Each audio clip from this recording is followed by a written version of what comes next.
네, 철강 업황 침체, 지난해 부진한 성적표를 받아든 현대제철.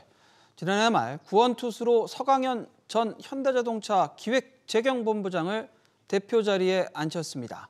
현대제철과 현대차에서 재경본부장을 지냈고 특히 현대차에 있을 동안은 회사가 사상 최대 실적을 기록하는 등 성과를 거두기도 했습니다.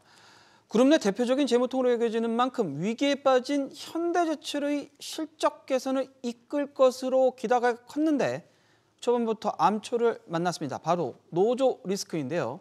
계열사만큼 특별 성과급을 달라는 노조와 직고용을 해달라는 하청노조까지 갈 길이 바쁩니다. 관련해서 산업부 신성우 기자와 자세히 알아보겠습니다. 신 기자, 그래도 노사 간 교섭을 꾸준히 하고는 있는 것 같은데 진행 상황이 좀 어떻습니까?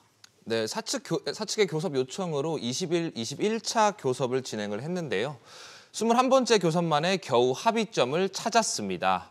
사측은 지난 8일 20차 교섭 당시 기본급 10만 3천 원 인상, 성과급 400%와 경력금 1,330만 원을 제시했는데요. 이번 합의안은 경력금이 20만 원 오른 수준입니다. 앞서 노조는 기본급 18만 4,900원 인상과 특별 성과급 지급 등을 요구해 왔는데요. 노조는 현대차와 기아가 지난해 받은 특별 성과급 400만 원을 얹어달라고 주장해 왔고 또 사측은 실적 악화 등 상황이 좋지 않아 더 이상 줄 수 없다는 입장을 고수해 왔습니다. 전반적인 합의안 내용을 살펴보면 결국 사측의 요구가 받아들여진 것으로 좀 보여지는데 어떤가요? 네, 맞습니다. 더 이상 올려줄 수 없다는 태도로 사측이 완강하게 나서고 있다 보니 노조가 적당한 타이밍에 물러선 것으로 보이고요.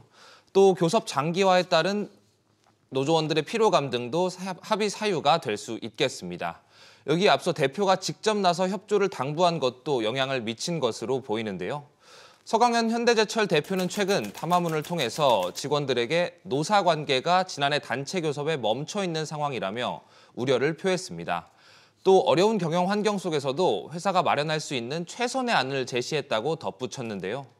지난달 말에는 서강현 대표가 취임 이후 처음으로 노조 5개 지회장들을 만나 협상에 나서기도 했습니다. 전반적인 모습을 보면 서강현 대표가 급한 불을 끈 모양새인데 그래도 앞으로 남아있는 변수가 꽤 많죠? 네, 현재 지회장 등 노조 대표 교섭위원들이 이 사측과의 합의안을 가지고 노조원들의 동의를 구하고 있는 상황입니다. 이에 따라 5개 지회에서 각각 노조원들의 동의를 받으면 사측과 공식적인 교섭 타결 절차를 밟을 전망인데요. 다만 장기간 교섭을 진행했음에도 이 특별 성과급을 쟁취하지 못한 것 등을 두고 노조원들이 반발할 가능성도 배제할 수는 없습니다.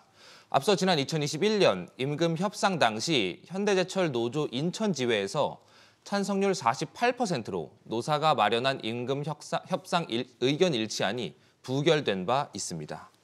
결국에는 전반적인 모양새는 급한 불을 끈 것으로 좀 보여지지만 이번 일이 올해만 벌어지는 아닐 것 같은 그런 느낌이 들어요. 네, 사실상 매해 반복되고 있다는 것이 가장 큰 문제입니다. 현대자동차와 기아의 성과에 제철 노동자들의 기여가 없다고 볼 수 있냐? 이것이 바로 현대제철 노조의 주장인데요. 그러니 그룹 내 큰 형님격인 현대차와 기아가 받은 만큼 우리도 받고 싶다는 겁니다. 노조는 이미 지난 2022년에도 계열사가 지급받은 400만 원의 특별 공로금을 달라며 회사를 강하게 압박한 바 있는데요. 당진 제철소 사장실을 점거하고 또 게릴라 파업에도 나서기도 했습니다. 아직 시작도 못한 올해 교섭 역시 장기화될 가능성이 커 보입니다.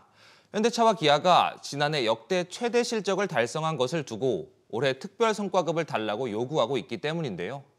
이번에도 현대차와 기아가 특별 성과급을 지급한다면 현대제철의 노조 요구 역시 이번에도 반복될 것으로 보입니다. 매년 반복되는 이런 사안, 현대제철. 근데 이 가운데서도 비정규직 노동자들과의 갈등도 변수로 꼽히고 있죠? 네, 맞습니다.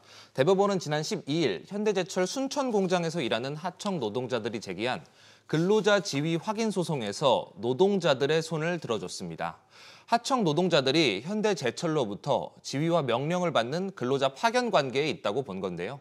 문제는 이번 소송이 끝이 아니라는 겁니다. 이번 판결은 1차 소송이었고요. 이후 2차부터 5차 소송까지 순천 공장 하청 노동자 약 330명이 현재 소송 중입니다. 소송 결과에 따른 현대제철의 대응은 어떻습니까? 네, 우선 현대제철은 대법원 확정 판결이 나온 1차 소송 대상자 138명은 직고용하고 이후 소송 대상자들은 자회사를 만들어 고용하는 방식을 조치 중이라고 설명했는데요. 이에 따라 원청 노동자 대비 약 60에서 70% 수준의 임금을 받던 하청 노동자들에게 임금을 더 지급해야 하고 여기에 또 복지 비용 등도 들어가다 보니 투입 규모가 적지 않다는 것이 현대제철의 설명입니다. 이래저래 새롭게 출범한 서강현호에 악재가 쌓이는 모양새인데요. 노조 리스크 해결 없이는 실적 개선도 쉽지 않다 보니 서강현 대표 앞으로 고민이 깊어지겠습니다.